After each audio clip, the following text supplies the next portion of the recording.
नमस्कार दोस्तों, मैं हूं संजय कुमार सैनी। संजय एजुकेशन स्टूडियो में आपका स्वागत है। आज हमारा डे 8 है। अगर आपने इससे पहले की वीडियो नहीं देखे हैं, तो इससे पहले की जितने भी हमारे वीडियो हैं, 7 वीडियो, उन सभी को आप ज़रूर देखें।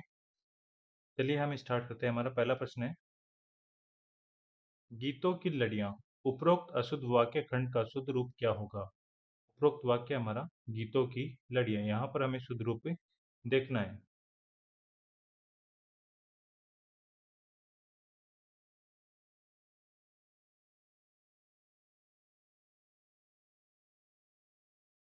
इसका जो शुद्ध रूप होगा वो होगा हमारा गीतों की कड़ियाँ। लड़िया की जगह पर क्या आएगा हमारा?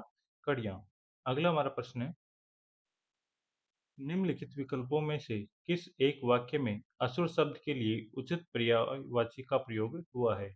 जो असुर है इसका जो पर्यायवाची शब्द है उसका कौन से वाक्य में प्रयोग किया गया है, कौन से ऑप्शन में उसका प्रयोग हुआ है, वो हमें यहाँ पर अलग करना है।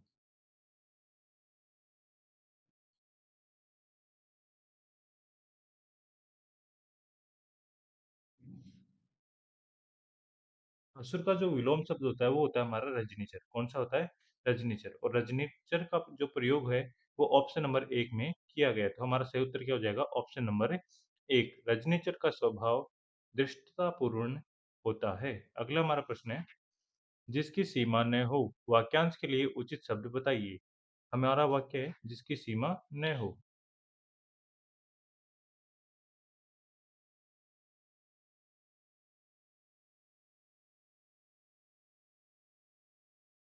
इसका जो सही उत्तर होगा वो होगा हमारा असीम।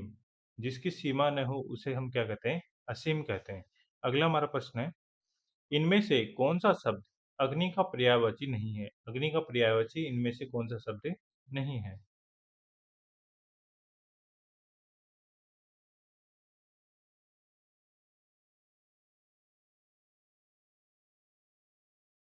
तो हमारा जो अग्नि का पर्यायवाची है वो हमारा अभंग।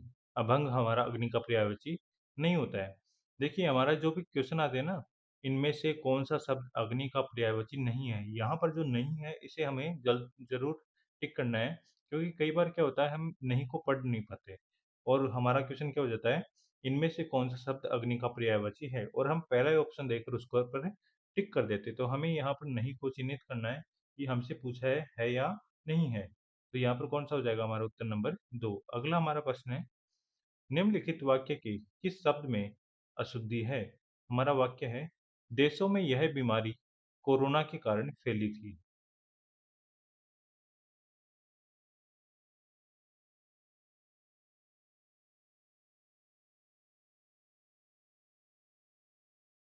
हमारा जो अशुद्ध वाक्य शब्द है वो होगा हमारा बीमारी। अगला हमारा प्रश्न है, उसके पक्ष में अनेक लोग हैं। उसके पक्ष में अनेक लोग हैं, रेखांकित शब्द के विलोम शब्द का चयन कीजिए। यहाँ पर हमें पक्ष का विलोम शब्द सिलेक्ट करना है।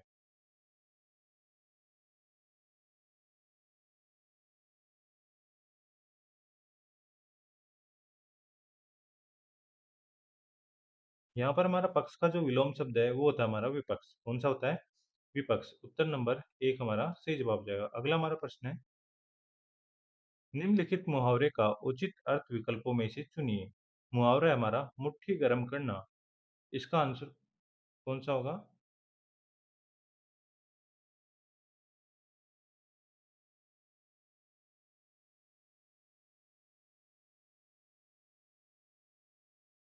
हमारा जो मुहावरा है मुट्ठी गर्म करना, इसका जो अर्थ निकलता है वो होता है हमारा घूस देना। कौन सा होता है? घूस देना।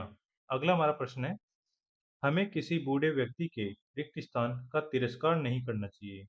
उचित भाववाचक संख्या से वाक्य पूर्ण कीजिए। हमें यहाँ पर भाववाचक संज्ञा से वाक्य को पूरा करना है।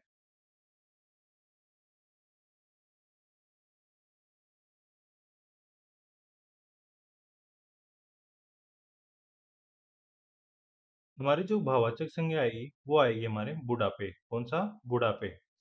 हमें किसी व्यक्ति के बुढ़ापे का तिरस्कार नहीं करना चाहिए। इससे हमारा क्या होगा? वाक्य पूर्ण हो जाएगा। अगला हमारा प्रश्न है, दिए गए वाक्यांश के लिए सार्थक शब्द बताइए। वाक्यांश है हमारा दोपहर के बाद का समय। दोपहर के बाद के समय को क्या कहते हैं?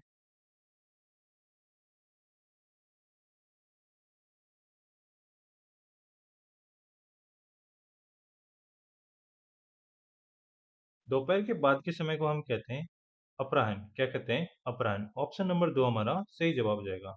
अगला हमारा प्रश्न है, निम्नलिखित वाक्य के किस खंड में त्रुटि है?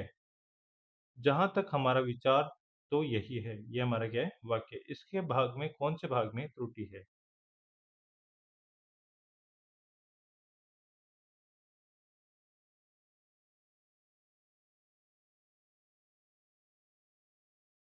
यहाँ पर हमारे जो वाक्य है, वाक्य के जो यहाँ लिखा है जहाँ तक, इस भाग में क्या है? त्रुटि है। तो उत्तर क्या हो जाएगा हमारा? जहाँ तक, ऑप्शन नंबर 2। अगला हमारा प्रश्न है, अगले माह है वसंत ऋतु प्रारंभ होगी। अगले माह है वसंत ऋतु प्रारंभ होगी। रेखांकित शब्द के विलोम शब्द का चयन कीजिए। वसंत का जो विलोम शब्द है वो हमें यहाँ पर सिलेक्ट करना है कि कौन सा होता है।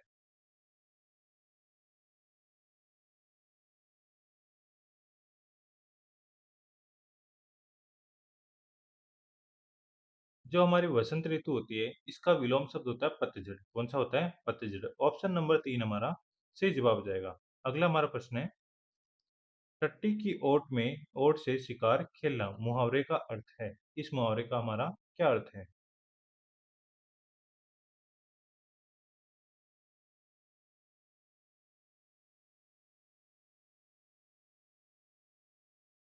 इस मुहावरे का अर्थ है हमारा छल कपट से काम लेना। टट्टी की ओट से शिकार खेलना, इसका अर्थ क्या निकलता है? छल कपट से काम लेना। अगला हमारा प्रश्न है, निम्नलिखित वाक्य में रेखांकित खंड के स्थान पर प्रयुक्त होने वाले सबसे उपयुक्त उपयुक्त विकल्प का चयन कीजिए। यहाँ पर जो रेखांकित भाग है, ठुसम ठूस, इसकी जगह पर कौन सा दूसरा शब्द यूज किया जा सकता है?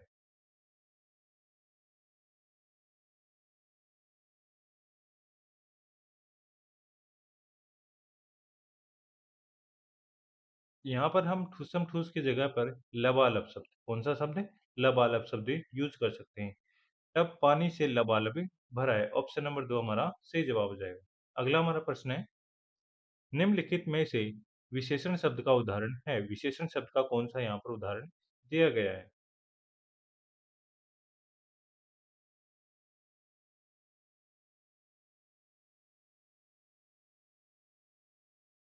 तो यहाँ पर हमारा जो विशेषण शब्द है वो है हमारा भारतीय। कौन सा है? भारतीय। ऑप्शन नंबर 4 हमारा सही जवाब हो जाएगा। अगला हमारा प्रश्न है, निम्नलिखित वाक्यांश के लिए उपयुक्त सार्थक शब्द है। वाक्यांश हमारा जो समान न हो, जो समान न हो।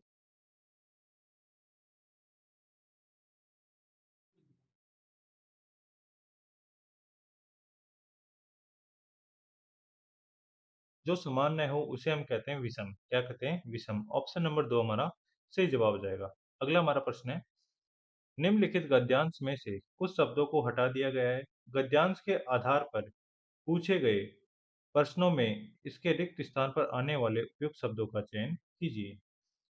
हमारा जो प्रश्न नंबर 16 है, रिक्त स्थान 1 पर आने वाला सर्वाधिक उपयुक्त शब्द इनमें से क्या होगा? जो पहला वाक्य है हमारा, क्या आपने कभी इस बात पर गंभीरतापूर्वक रिक्त स्थान किया है? इस जो रिक्त स्थान में कौन सा शब्द यहाँ पर आएगा?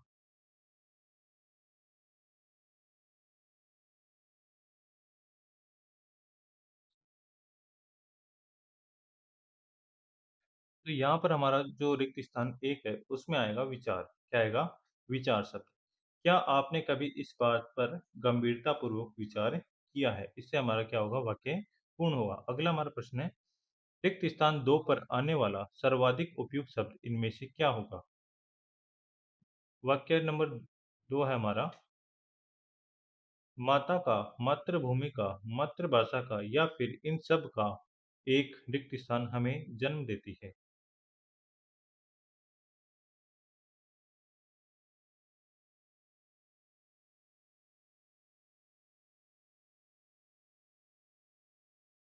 तो रिक्त स्थान 2 के अंदर हमारा उत्तर हो जाएगा जननी। कौन सा होगा? जननी हमें जन्म देती है।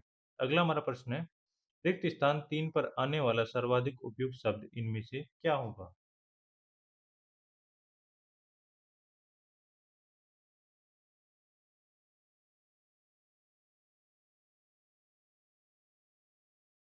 जो रिक्त स्थान 3 है, इसमें आएगा ऋण। कौन-सा शब्द आएगा? ऋण।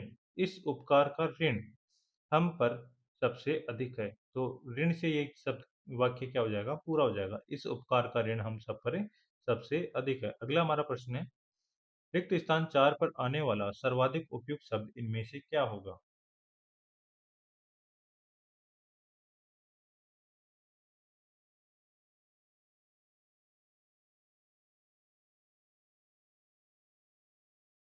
तो रिक्त स्थान 4 के अंदर हमारा उत्तर हो जाता है मातृभूमि। कौन-सा होगा? मातृभूमि। विदेशी भाषा के सम्मुख इसका तिरस्कार नहीं करना चाहिए, तभी हम अपनी मातृभूमि के सच्चे सपूत कहलाएँगे। अगला हमारा प्रश्न है, रिक्त स्थान 5 पर आने वाला सर्वाधिक उपयुक्त शब्द इनमें से क्या होगा?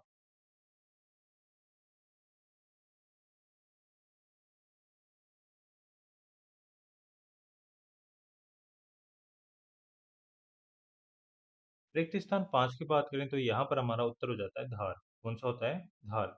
यह काम तो तलवार की धार पर चलने का है। ये थे हमारे टॉप 20 क्वेश्चन। आपने देखा होगा कि पिछले हमारे जो 1 से लेकर 8 तक की जो सीरीज़ चली है, इन सभी के अंदर एक तो वाक्यांश के लिए एक शब्द, ये टॉपिक सबसे ज़्यादा यूज़ हुआ है। दूसरा, ये जो आपका गद्यांश वाले टॉपिक प्रश्न आते हैं, ये हर पेपर के अंदर 5 क्वेश्चन पूछे जाते हैं। तो एक पद्यांश अगर आपका तैयार होता है, तो उसमें आपके डायरेक्टली 5 क्वेश्चन सही होते हैं। साथ ही में आप वाक्यांश के लिए जो एक शब्द है, कुछ मुहावरे हैं, उनको आप कंठस्थ करें, उनको आप बार-बार प्रैक्टिस करें। वाक्यांश के लिए एक शब्द हर पेपर में पूछे जाते हैं। ये जितने भी क्वेश्चन हम करवा रहे हैं प्रीवियस ईयर क्वेश्चन में, पेपर में कहीं न कहीं पूछे गए हैं। तो आप इन चीज़ों पर ज़्यादा फ़ोकस करें और इनकी अच्छे से तैयारी करें। और आज आपके कितने सही हुए ये ज़रूर कमेंट बॉक्स में लिखें और हम आपके उज्ज्वल भविष्य की कामना करते हैं। धन्यवाद।